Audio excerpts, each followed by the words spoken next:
This is Chris Carlson, and welcome to the Boulder Banking Podcast. My guests are Audrey Davis, Experienced Product Specialist at Blue Sky Bank, and Patrick Tarrants, Senior Examiner at the FDIC. Audrey and Patrick are a part of a peer group of 10 students at GSBC. Members of all peer groups get the opportunity to know each other before arriving on campus for their first year. Peer groups participate in a group project, and Audrey and Patrick's group project centered on how community banks can use AI to their competitive advantage. We've all been bombarded with the news about AI and how it will affect all industries. In this episode, Audrey and Patrick share some of the findings from their peer group on how AI will affect the banking industry. Patrick and Audrey, thanks so much for joining me today. I'm really excited about this particular topic. But before we get started, I was hoping each of you could give us a brief background of where you are in the banking industry. So Audrey, can I start with you? Just a brief background? Yeah, absolutely. I have been in banking since 2014, and I was a credit analyst up until very recently this year. So my bank created the experience department. So now I'm an experience project specialist, and we're still trying to work out everything that goes along with that, but it's been really exciting so far. You know, Audrey, there might be a separate episode about that particular role because to me, it's really fascinating. So thank you for that. Patrick, how about you? Brief background? Yeah, Chris, thanks for having me. I've been at the FDIC for about 10 years as a risk examiner, and I really had a lot of a focus on community banks for a large part of my career, and I've recently shifted to the large bank world. But that said, those large banks are still community banks in a lot of ways. I'm not at the largest of large banks currently. And so, and I've been doing that for a few years, and I think I might even switch back to the community banking space, or those mid-sized institutions that are looking to grow and use my experience at examining large banks and to help those banks develop a roadmap to achieve their own goals, because it's hard to know what you don't know, and so there's sometimes that those management teams may not have experienced what that environment's like until they're grown into it, and so I think it's important to kind of educate along the way before they get there. Yeah, sounds like a great mission. So, Audrey, if you would, could you tell us about your peer group at GSBC?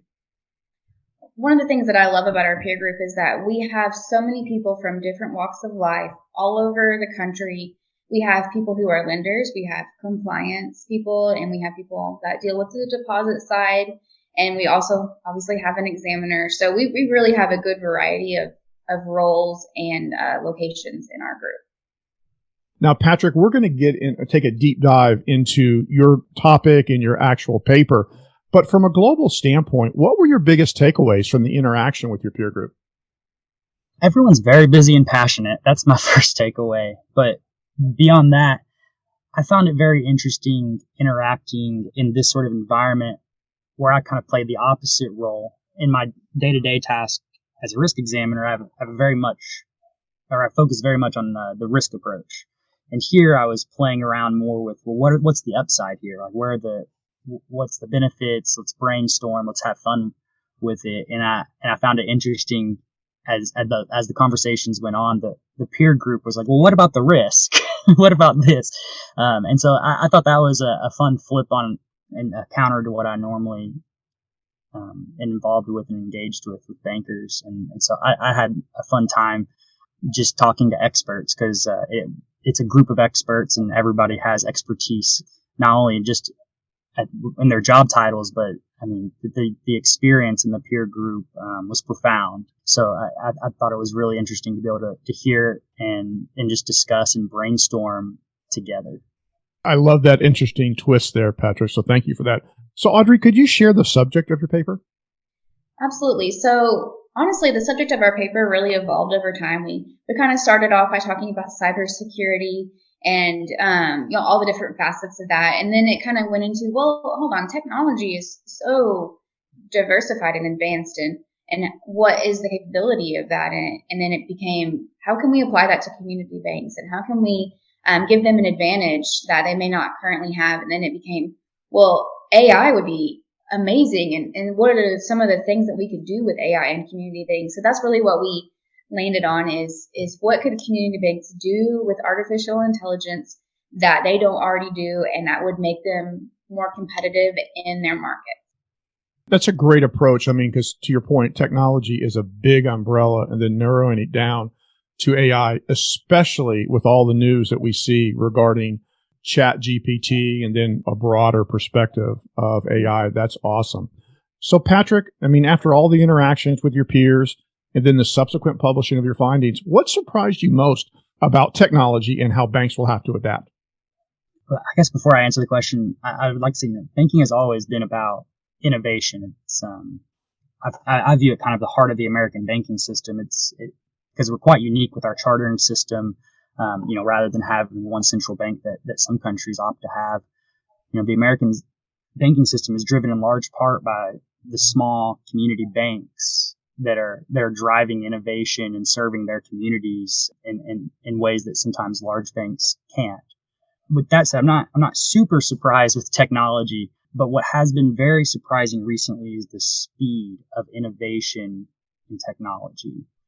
With blockchain, for example, I've been studying that for years, like a decade now, of understanding the applications there, smart contracts, the accounting, internal controls sort of thing. And it's been slowly been building up and being applied. But with the AI innovation, the switch was flipped, as you were talking about with Chat GPT.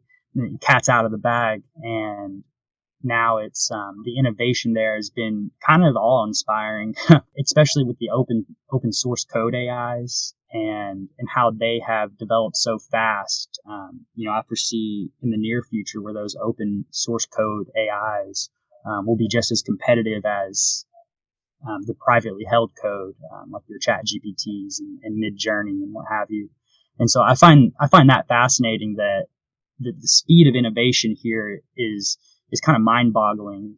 And so I think that the banks have learned a lot over the past few years on not jumping too fast into new areas. I believe a lot of institutions got burned with their relationships with fintechs and trying to get in spaces maybe they were moving too fast. And so I think that there is going to be a little bit more methodical approach with the banks and how they view AI and consider how they could implement that into their workflows. But at the end of the day, I think it's just like any other technology. You just have to have solid risk assessments and understanding where your controls are and what your risks are as you enter into it, especially when you start. It's similar to like the internet, I suppose. Employees have been Googling things for ages to get offhand help on maybe an Excel function or this or that. And, using AI, I would view it similarly. I don't think that many banks give their frontline employees free reign over the internet and to download applications and to do those sorts of things. So I think it would be similarly with employing AI technology, where you would have those controls. Maybe the AI doesn't have interface outside of your systems. Maybe only certain employees have it. So I think that the banks will adapt the same way they have always adapted, having sound risk management processes in place to slowly implement and leverage the advantages that the new technologies would have. And I think it would behoove, kind of all bankers to at least be thinking about how this technology might affect them in the future, even if they're not planning on being in this space. So Audrey, I want to pick up on something that Patrick just said. Based upon all the discussions that you have had with this peer group, how should bankers be thinking about the pace of change in technology?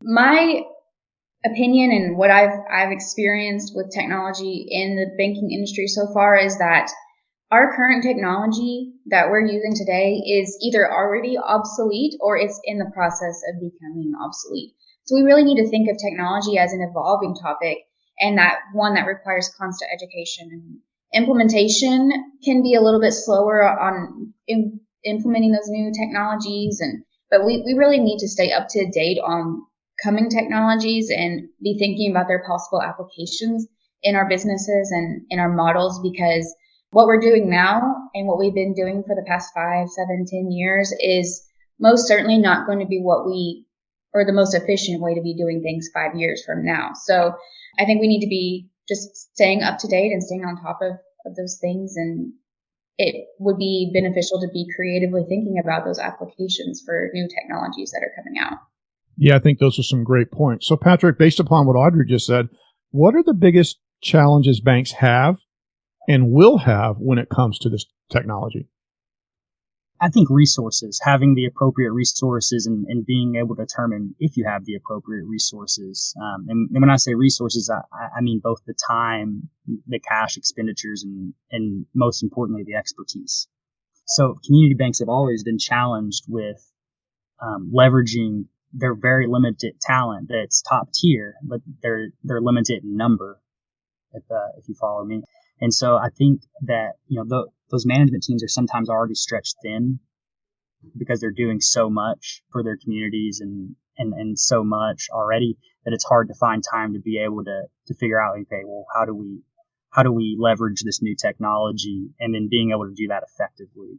So I think just having resources and being able to devote those resources to understanding and assessing technology and like Audrey was saying, its potential applications, I think that's probably one of the biggest challenge. And then another challenge that I kind of see is finding experts that can communicate effectively. So, for example, Athena Health, it's a large company. I think you might have all heard of it. It's a medical coding company.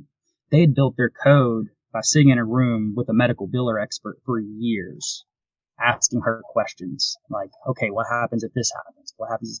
Basically put her brain into code. But that took several experts getting together to do that. And so it's similarly with using of AI technology. You have prompt engineers as well as the individuals managing AIs and their codes. And so I find it interesting. It's like, how do you find individuals in your organization that might be effective prompt engineers that interface with experts in very specific fields? So, for example, a BSA officer at an institution interfacing with a prompt engineer to achieve their goals with their BSA program. The prompt engineer, might be able to Google BSA, but I can almost guarantee that a BSA officer with decades plus experience would be able to assist the prompt engineer of what they need to get out of the tool. So I foresee that kind of as a big challenge, where you have experts in both fields, and how do you get those experts to communicate effectively to leverage the technology? 6 months ago, we didn't know what the heck a prompt engineer was. And then now it's becoming one of the most in-demand jobs, if you will, across the country. So it's amazing how the jobs are following the technology, or in some cases they're ahead of the technology. So great points. So Audrey, I'm going to pick up again what Patrick said. We know that AI is the rage. In your opinion, how is AI going to affect the banking industry in the next few years? I think it's extremely evident that AI is going to affect every industry, and the banking industry as a whole is going to be most certainly indirectly affected by it in the form of their customers adopting AI, their customers seeking out funding to become more advanced in AI, and then the banking industry has an opportunity to choose if they want to be directly affected by AI. Do they want to adopt some of these principles and these programs to help them become more efficient and more productive? It's going to happen whether they want to or not, and it's just kind of just become a fact, And as you say that, you need to think about, as bank management, is if it's going to affect us, how can we become comfortable with it? So if one of our customers comes to us and says, hey, we want to purchase this program and we need your funding to help us do it, as a community bank, we may be hesitant to be able to give that loan because we may not be comfortable and have knowledge about what it is that we're lending. You need to know everything almost about what you're lending for in order to be comfortable that you're making a loan that's viable. So I think that bank management needs to consider that whenever they are learning about AI and not just dismiss it out of hand because what we are doing now has always worked and it's always going to work. We need to consider how we can use that, if not only for ourselves, but for our customers and our communities that we work in. You know, Audrey, I thought you bring up a great point. It reminds me of a story which goes back many years now, but there was a particular bank in the Seattle area back in the early 80s that did not want to loan Microsoft money because they didn't understand, quote unquote, this technology. So not understanding it can be costly to an institution if they are not willing to participate. So that's a great point. All right, Patrick, now you talked about you got out of your comfort zone in this peer group. I'm going to put you back into some of the things that you deal with. How will banks deal with the compliance issues surrounding AI? Well, first of all, I'd like to say that I am not the highest authority on compliance issues or the subject. I think this is still being ironed out even at the highest levels. I think President Biden actually had a meeting with several large businesses that are in this space to discuss moral responsibility and ethics and the potential impact on the American economy. And so I think that, you know, I don't have all the answers for AI specifically, but I will say that the risk management practices are the same for AI as they are any other technology or space. And I kind of discussed that earlier, you know, being able to do, you know, risk assessments and figuring out what your risk is, what your controls are, and, you know, making an appropriate decision based off those assessments. And as institutions try to work with more third parties, I highly encourage them to refresh with the financial institution letter from 2008, number 44, on third-party risk and managing third-party risk. And because I think that as institutions engage with third parties, they're going to have to become familiar with third-party risk management and how to engage with those parties and how to kind of see red flags of third parties you may not want to engage in. You know, if a third party is denying you access to their information that you would need to make appropriate assessments, maybe that's not somebody you would want to engage with. So all that being said, the risk management principles are the same with the AI as they are with any other technology and innovative space. We still expect those principles to be applied. And I'm not a compliance expert by any means. I'm a risk examiner. So, but I will say that there are some serious compliance related concerns for AI. So, for example, I think there's a lot of concern with discrimination with AI technologies. I think the Department of Labor is actually gathering information on the subject currently where there's potential issues with the oversight of the AI and how it's built, and it can cause unintentional discrimination by the AI. And so I find that very interesting that a company would have a tool and because of some fundamental things that were overlooked, there can be compliance issues there. So I think that's just, I think that's fascinating that, and I think that that's a space that's going to continue to evolve and just something that to be thinking about, very cognizant. If we're using this for decisions and oversight, then the controls around it need to be much stronger than if it's just an overlay for additional information or something. So making sure that the appropriate controls and management of the use of it is in line with how you're using it and the potential risk involved with how you're using the technology.